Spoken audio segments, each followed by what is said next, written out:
Good afternoon and welcome to Corporate Services Committee. As you are aware, the public element of today's meeting is being live streamed and those participating in the meeting have given consent to their inclusion. Chair.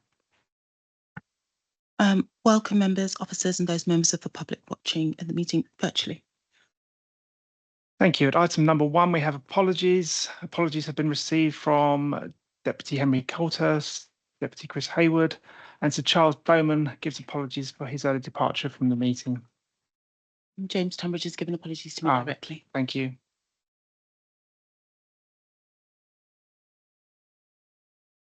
That's item number 2. We have members' declarations under the Code of Conduct in respect of items on the agenda. None notified to me in advance.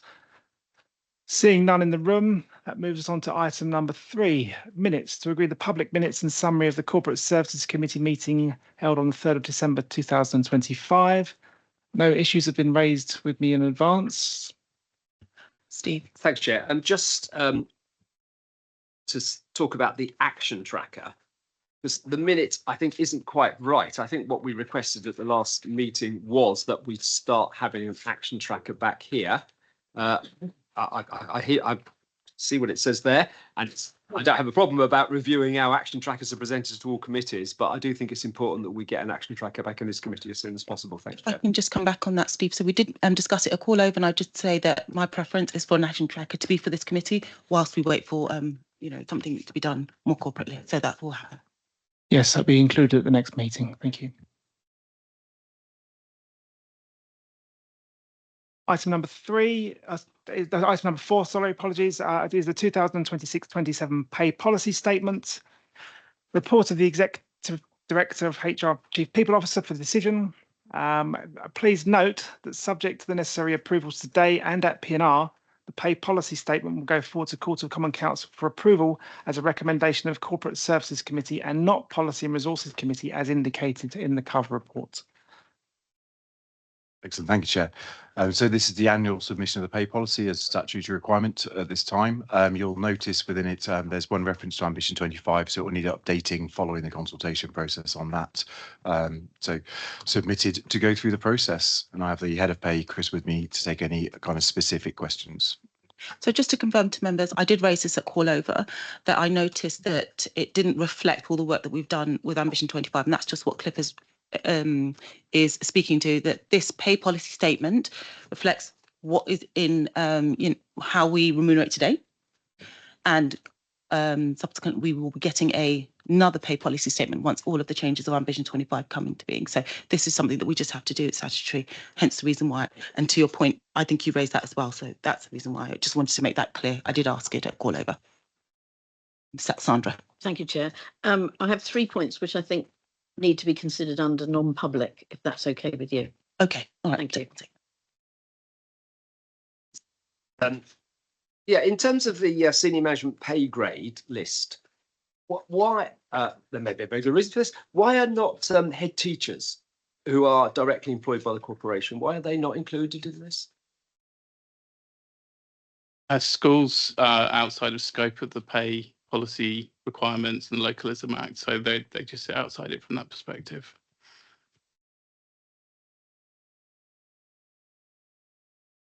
Yeah, and I think that's slightly inconsistent with what you've written in the pay policy statement. So in the pay policy statement under the Localism Act, it's typically those that carry out the local authority function, but we corporately have agreed to include people that do local authority function and those that don't. So I guess the question that maybe is coming back to you is it time to look at this, and do we want to bring them in scope? It's up to us. I think that's within the gift of members, because we make a decision to keep some people in and some people out. So that's up for debate. I think Ed? Yeah, thank you, Chair. I think that I may also have points to raise in non-public or indeed confidential, but one thing which does appear to be pretty obviously missing from page 25 is we don't appear to have the town clerk included in the SMG pay scales. So yeah, I don't know if that is an error or if it's just there is a reason for it. I'm sure we can hear. The other question that I have 2 issues. One, We don't have last year's pay policy statement side by side, so we can't really compare any changes. And it would have been really useful to know what the changes were. And I can ask the question in public, but I probably want an answer in non-public, which is, does this draft pay policy statement contain the changes that will be necessary to implement some of the recent decisions of the Senior Remuneration Subcommittee? That's in confidential. Yep. Okay. Thank you. Right. Look, I think that we will come back to this paper maybe and take it in confidential. I think David. Thank you, Chair. It was just a quick question on London waiting. I did go through the papers, and if I've missed it, I apologise. But how is that determined? London waiting, is there guidelines to that, or is it just something that we decide? Please, I think you can answer. And I also wondered whether how London waiting is attributed to those that are working remotely. So London waiting is negotiated locally as part of our annual process. So it's a kind of output of that, and it is applied based on people's normal working place. So people that are in the office for a certain percentage of the time will receive it based on their working location. So we currently have an inner London waiting and an outside inner London waiting, but people who work remotely continuously wouldn't be on the inner London waiting. Chair, could I just come back on that? Yes. Sorry, I still don't quite understand how the amount is determined. I mean, you said it was determined internally. It's kind of effectively an output of many years of negotiation. So the values are set and they are negotiated each year as part of the cost of living pay award. So they raise or don't raise as part of that annual negotiation process. Thank you. Steve. Yeah, I'm just to come back to my point. I suppose this is historical and you might not know the answer to it, but then you're saying that these are local government posts, but the managing director of City Bridge Foundation would have nothing to do with local government, but they're there. We could argue one way or the other about the principle of the Guildhall School of Music and Drama. So it does seem that there's a bit of illogicality, which might be how it's grown over the years, but maybe we do it, maybe not this point, but at some point we need just to sort of try to work out our rationality as why we've included these and not others. I think that this is actually a good time. I think there's no time like the present. So if there's anything that we want to do, we should clean it up now. City Solicitor, do you have any thoughts on that? Because it is under, the Localism Act does guide us, but we've decided to do things slightly differently. Any thoughts from your side? Whom we include in or out of our pay policy statement? Sorry. I should have said my hearing. I really must get my hearing seen to. I do apologise, Chairman. So I'm trying to remember how what was. I mean, I can see why the schools are out with, because A, they are clearly not local government, and B, they are not employed on local authority terms and conditions and are not in the local government pension. But if you'd have asked me prior to this, I wouldn't have known as to whether they were in or out. So I think they're probably an outlier. Everybody else, I recall, and Mr. Lord may be able to help me here. I think everybody else, a policy view was taken that we would include everybody else. So City Bridge Foundation, yes, not doing local authority functions, absolutely, but employed on local government terms and conditions in the LGPS. There is another question around the 100,000, which of course is a lot less money now than it was in 2012, and certainly there has been some talk over the years about whether people who are in split posts, whether you split out the local government bit from the non-local government bit to change your reporting obligations. There will be views around the table as to that, but technically speaking, Section 43 of the Localism Act specifically states that the requirement only applies to us in our capacity as a local authority, which effectively gives you discretion for non-local authority and hybrid posts. Thank you. So, Steve, does that answer your question? Ed, does that answer your question? Provides a very good rationale, Chair, but it does mean that there is some decisions out with what we have to put in about whether we put it in or not, and maybe at some point in the future we should review that. So there's no actual reason why we couldn't put in the heads of the independent schools. That there's nothing that prevents us doing that.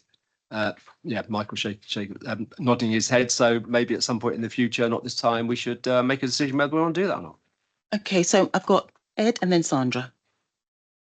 Well, I think if it was up to me, I probably would include the heads of the independent schools, but with a statement that their salaries are set in a separate way and they are not part of the local government pension scheme. Because we do treat other functions that are non-local authority as if they were. The recorder's an interesting one because he's on judicial pay scales, but actually, but we do pay his salary, so that's not a bad thought. And actually, we pay the common sergeant's salary as well. The other interesting one is the Commissioner of Police, who is on police terms and conditions and paid in accordance with police pay scales, but he is a high officer of the corporation elected by the Court of Common Council. And on that basis, again, I would probably err on the side of inclusion, but with a statement saying that the police commissioner terms and conditions are set nationally. But I think we should still indicate it. And actually, that's given current issues around the future of the City of London police force. It's probably not a bad thing to remind people that we employ a police commissioner, and with all the sort of bells and whistles that go with it. Sandra. I'd just like to support my two colleagues. I think that I think we ought to. The bias should be in favour of them if their employees being included with the necessary caveats, and I can't think offhand of a single reason why any of those should be excluded, but there could be when the detailed work is done, a reason why somebody shouldn't be included. But I think the bias should be in favour of inclusion. Thank you. So if it's now we know that the pay policy, sorry, Sir Michael. Sorry, Chair, it just seems to me that it is fairly clear cut. If we cut the payroll check, then it goes in. If we don't cut the payroll check, it doesn't. So we know that the pay policy statement is coming back very soon because of Ambition 25 and once consultation has ended. So maybe we take an action that once consultation has ended, we come back with an updated pay policy statement to include those changes as well as those that have been suggested here by the committee. I think that would be fair. Okay, thank you. Town Clerk.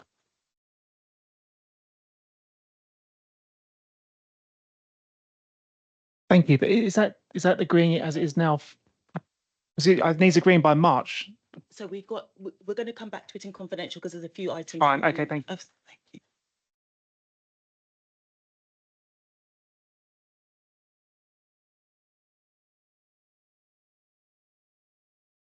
Thank you. That moves us on to item number 5, departmental budget estimates 2026 to 27. We have Mark Jarvis. Declan Greaves in attendance. Sorry to introduce the item and respond to any question. That's great, thank you. So yeah, in front of you today, we've got the budget estimates for next year. As you can see, we've got a comparison for this year's original budget compared to next year's.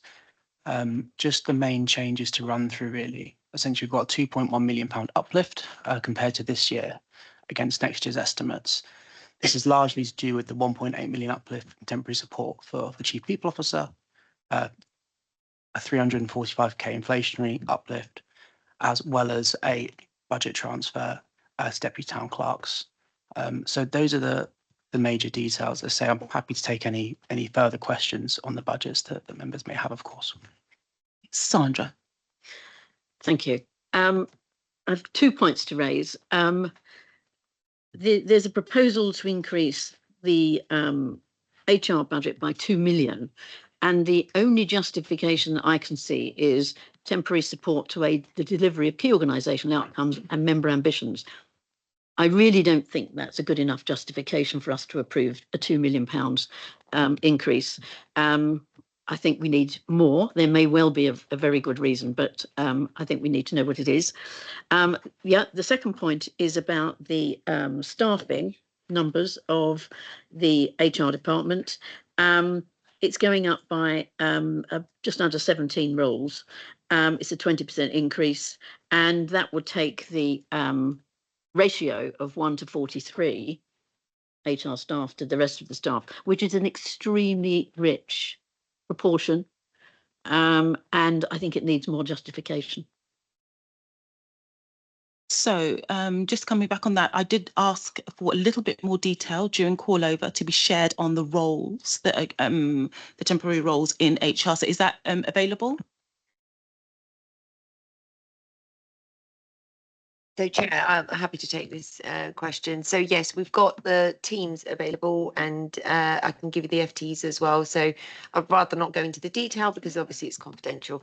So, just in relation to obviously HR is going through a transformational journey, and in relation to the £1.8 million, this was approved by this committee in November 24. And it was supported in order to ensure that actually the HRA can go through their transformational journey to get themselves back to a position where they are able to provide the services that they're actually here to do. This funding was agreed on a 3-year basis, which was supported by Finance Committee and also supported by Court of Common Council. So these roles include specialist services, which is part of the transformational journey. There's 7 FTEs within that. There's a chief of staff, which is 1 FTE.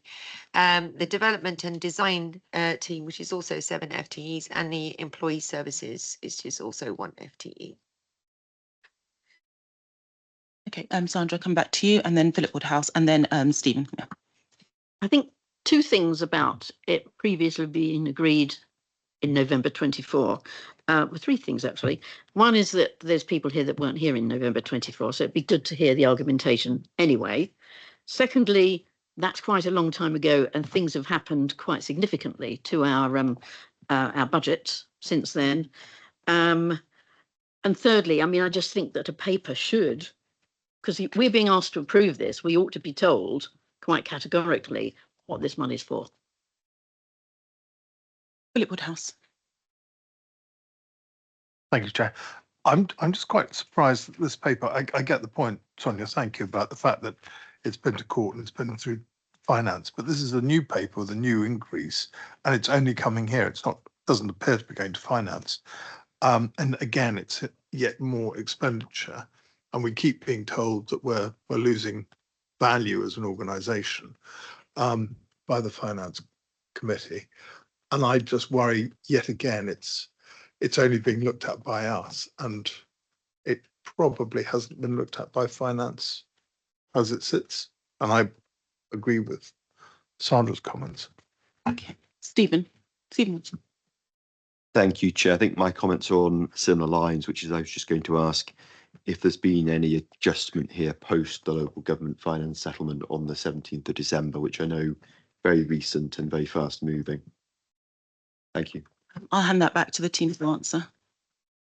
Okay, in relation to providing the information on that 1.8 million, because it is transformational funding over a 3-year period, which is why it's been separated out. So it's been very transparent about this is transformational funding, and it has been agreed by court, and it's also included in the MTFP. So it's not new money. We've already found the money. This was back in 2024, which was also added in there. And it was funded through savings, which was found through an increase in rental income. So it's not an additional pressure, which I would like to confirm. In relation to what the money is for, we can obviously, we're happy to provide the information, the details behind that. I would have to dig out the details, but happy to share that with members and confidential or circulate this after the meeting. And there was no adjustment post the local government. Going back to Sandra, then I think Deputy Chair will come in, then I'll come in. Just to mention, Chair, that I've had an offline exchange with Henry Cothurst, who couldn't make it today, and he was he too was not wholly happy with this justification of these numbers, and suggested that the views are tabled at the RESC meeting next week, where all the budgets are being looked at. Deputy Chair. Thank you, Chair. So yeah, 2 points. I agree on the point around the finance. I think we need to have clarity in terms of that point, and I'm surprised it isn't going back to finance.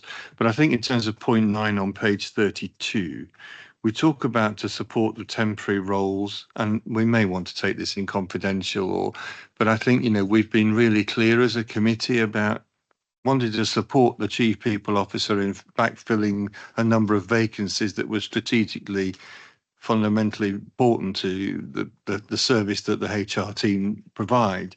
But I think we need to get a view now in terms of what's the projected timeline on running some of these down, because I thought we'd made a commitment as a committee that we were going to look to absolutely reduce these temporary appointments. So I think we need much more clarity, and I'd like to see a provisional timeline that we can see that number is being run down, because that's 1.8 million that we're spending. Indeed. So, Greg Lawrence, I'll come in just before Greg. So I think from my perspective, I think what would have been good for members to see would be a ramp up and a ramp down plan. And this is, we keep asking for these things. It just helps us to make decisions a lot easier. So we wouldn't be asking all of this if we've had that information, and and it would have shown how, how much, how we're ramping down people through the program. Also understanding that we're bringing in SAP. We know that I've looked at the benefits case. We know there's some financial benefits. So how many roles are they taking out? You see, all of this we need to look at holistically. And that's the reason why there's so many questions. So, and it's simply because the information's not been made available. I think that's all it is. So I'm going to hand over the town clerk. Then I think, who else wants to come in? Greg Lawrence, to town clerk. Thank you, Chairman. I think all the comments are well made, but let's remember the starting point and the fact that we've gone through churn, and Cliff's come in, picking up the mantle from a very difficult position and trying to get his head around what the baseline position should be. We're all sat here looking at figures and making an assumption that the original budget is right. Now, I'm not convinced that's the case, actually, and given the work that we're doing in transformation and how the workforce has grown around Ambition 25 and the other projects you allude to, ERP, another one, we need to establish what's right for this organisation at this time, and then present members with, because you're absolutely right, there was an agreement in November 24 to come back with a flight path downwards, but that has to happen with intelligence behind it, with a plan behind it. And I think that Cliff and the team need a bit of time to work that through, Chairman, would be my advice. Okay, Greg. Thanks, Chairman. I think what we're talking about here needs to be talked in the non-public session, because we're skirting around everything here, and we're not coming to the crux of it. I think most of this, what we've been talking about, needs to be spoken in the non-public. Okay, and Chief People Officer, want to come in? Yeah, so I was going to, echo Greg's comment there as well, because obviously there's people on the back end of this, so I think it's really important to take it into non-public or confidential. I think just kind of picking up Sandra's point around ratios as well, because I think that's really important to look at going forward about the makeup of the team and the shape. So, for example, we have an in-sourced occupational health team, which will be normally outsourced as part of those numbers as well. So that's kind of a cost that you wouldn't normally see. I've normally had outsourced occupational health teams. It's in-sourced here, so they're increased numbers against the ratio. So I think it's kind of a broader conversation around the design going forward. I believe the funding was for 3 years, and I've always been committed to kind of looking at the shape. But we've got to, as the town clerk says, we've got to get it stable. We've got to get it working, and I think that's been the journey so far. But we still, before we start thinking about what do we need to go forwards with, but I'm absolutely committed to come back with that. Okay, thank you. Let's address some of these in non-public, if that's okay. Yeah. All right, thank you.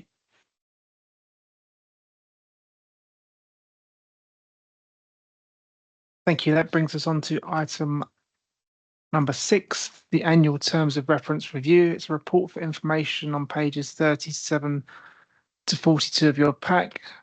And we have... Ed. Well, my obvious question is, why is the report for information?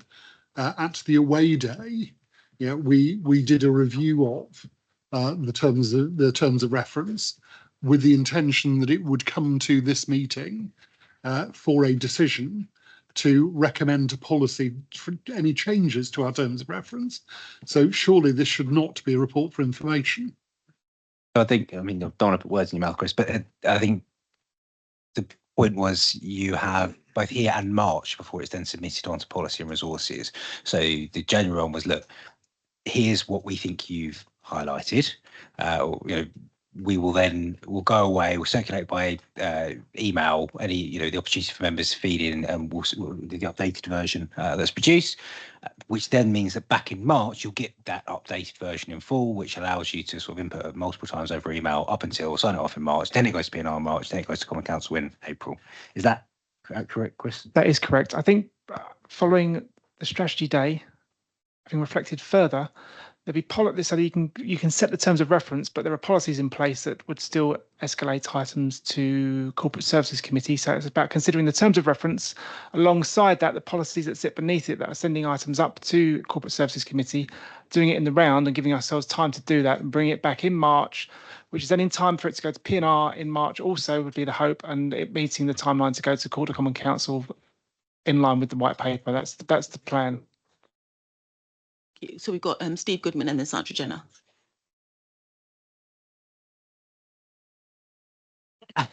You want to save the best to last, I know, Jeff. But I've always been self-deprecating, Ian, you know that. Yeah, my point, I think, which again I made at the away day, is that one committee's terms of reference influences the other.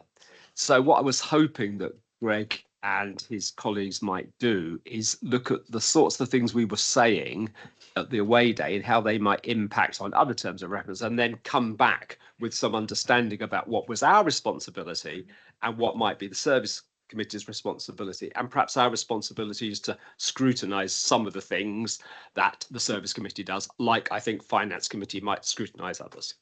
And that's exactly, I think, the point you're just trying to make about some of these things in policies or in other delegations or in other areas, and you need to sort of take a bit of a read across. At the risk of spoiling a delightful surprise, you will get a report, I think, from Polly in February, I think probably at P&R in the first instance, around governance generally, and talking about that cohesive look at terms of reference and their interactions. So, Sandra. Thank you. I think there was just a couple of things that I thought we mentioned at the away day that aren't specifically mentioned in here. One is our oversight stroke scrutiny role. I think that needs to be sort of explicit. And the other thing, which is actually mentioned later in the pack, which is risk management, I think that ought to be explicitly in our terms of reference as well. And I also, in terms of producing a draft, I wondered whether it would be useful to set up a task and finish group, a subgroup of members working with officers to maybe come up with some ideas, present them. It would give us more chance to work them through, and maybe we'd get a good outcome if we were to do it that way. Okay, and the only observation from my side is that I think the view from members was we wanted our terms of reference to be more strategic. Still reads very much as the way that it was before. So just something to think about, maybe taking Sandra's suggestion there about a task and finish group. Maybe we can all just work on getting this over the line. So that's back over to officers. would it be helpful in sort of taking forward that specific recommendation? I mean, obviously, as we update something and circulate it, I don't want to necessarily exclude anyone who wants to participate. If I sort of just invite anyone who'd be happy to and offer a few dates, then we can sort of do it as collaboratively as we can. Adam. So just one thing I want, could I add is the terms of reference we were presented at the away day were different from the terms of reference I'd managed to get off the website, and we really didn't have time to study them. And I think it's very important why we should get the opportunity with something like a task and finish group to actually look at those, because clearly some things are missing and some things may be duplicated. But I'm in the committee's hands. If you would rather select a I won't use the word subgroup, but a number of your representatives you want to designate as the people to sort of take the lead at this point, I'm very happy to include whoever, but I'm in your hands really is how you prefer to do it. I think I like your idea. If you can just send out an email to the members of this committee, those who have the time and are able to contribute towards it, they will come back to you, and then we go from there. I think that's a good way to do it. Town Clerk. Thank you. That moves us on to item number 7, which is the People and HR Risk Management Update. Chief People Officer to introduce the item. Excellent. Thank you, Chair. So this information paper, largely a reset around how we're managing risk within HR and a change to one of the corporate risks we were looking at. So historically, the risks haven't been looked at as regularly as I would like, and I think there's some of them are fairly historic. One of the examples within that is a risk around recruitment and retention. So I think the attrition rate at the point in time was 18%. That's now running at 11%.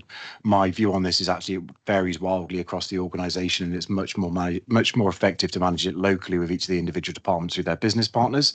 However, in the context of a rollout of a new HR and finance system, Ambition 25, and likely changes to the organisation going forward, I think there is a risk which we need on the corporate register around change management within the organisation and change readiness. And I'll look to Dion just in case there's anything to add to that. But that's the information paper. Yeah, Dion. Thank you, Chair. It was just adding to call out a point that was raised at the Corporate Services Away Day, and that is the point about people risks in their entirety not being under the purview of this committee when it should be.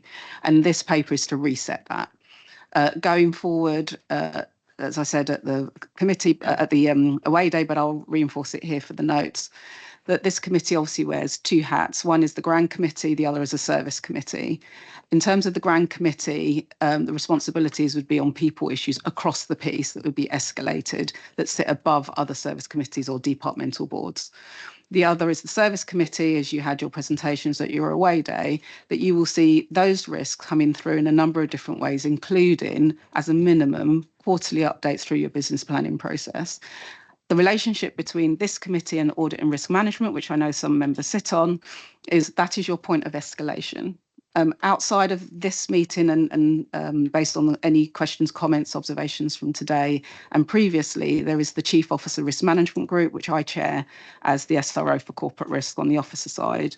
That is also a point of escalation. So in terms of this committee and its responsibilities, you will either get an escalation form from your service committee chief officers, from any risks coming down from Audit and Risk Management Committee or from the Chief Officer Risk Management Group. But I just wanted to emphasise this paper is the start of that because it hasn't been coming to this committee previously. Thank you. Sandra. I just had one question. I agree with all of this, is when are we going to start and when will we have our first report?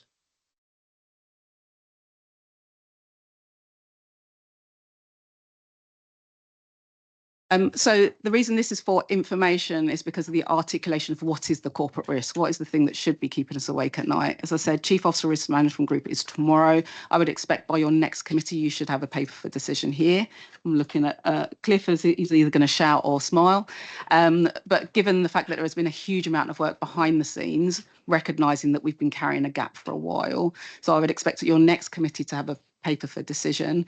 And then, as I said, quarterly, you will have, as a minimum, updates on the various different red departmental risks and any corporate risks related to people. Ed Lord.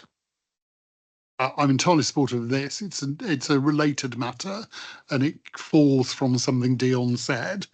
And this is a plea, I think, to the Deputy Town Clerk, which is, could he please provide guidance to senior officers and indeed members on terminology, because Dion referred to grand committees and service committees. In truth, actually, all committees that report to the Court of Common Council are grand committees. That is what the term historically here meant. I think we probably ought to get rid of the words grand committee and come up with an alternative phrasing which actually makes clear what the roles and types of committees are. But certainly I don't want to hear very senior officers using terminology which actually is just fundamentally wrong. And it's not her fault. It's probably the fact that Dion's never been told. Okay. Deputy Chair. It's a pedantic point, but I'm really pleased that we're going to do this on a quarterly basis. I think that's really important. I think that should be one of the key things as a committee that we are very aware of. But it's just to say, you know, from memory, and someone will correct me if I'm wrong, we have kind of a schedule of things that come to this committee, just to make sure that that is absolutely added into that regular schedule, so it doesn't get missed if we're looking at kind of the terms and reference, etc., etc. Yes, Cliff.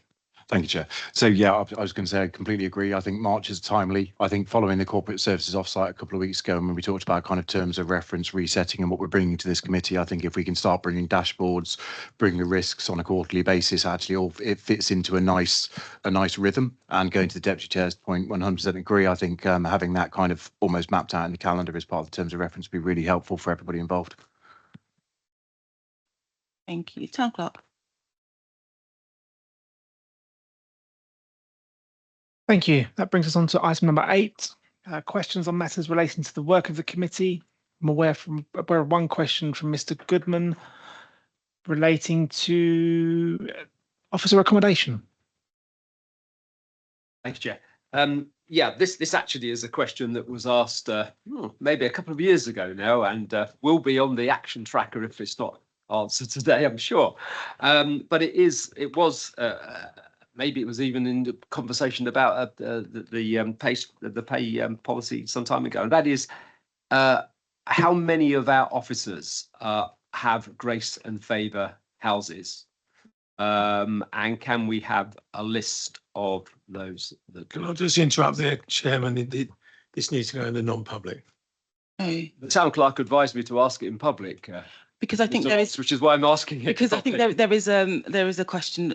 There is an answer because we have been working on this already. So Cliff, would you just like to answer? Yeah, so absolutely, and thank you in advance for sending the question across. So at the moment there are 62 people across the organisation, plus 5 additional members at the senior management level. So the executive leadership group. If you would like me to read all 67 out now, I can do, but I'm happy to circulate that outside of committee because that is getting into individual details, going to Greg's point. But that's the high level number. Excuse me, and a further report will be coming back around that whole area and benefit in kind. So we are looking at it both at the as part of senior remuneration and also as part of CSC for others that's below that. So I think that answers the question. Thank you. That moves us on to item number 9. Any other business that the chair considers urgent? No additional items or urgent items of business have been made aware to me in advance, which brings us to seeing none in the room. That brings us on to item number 10, which is exclusion of the public. That is to agree. Thank you. I will ask my colleague to end the live stream and I'll confirm once we're into non-public section. Give me one moment.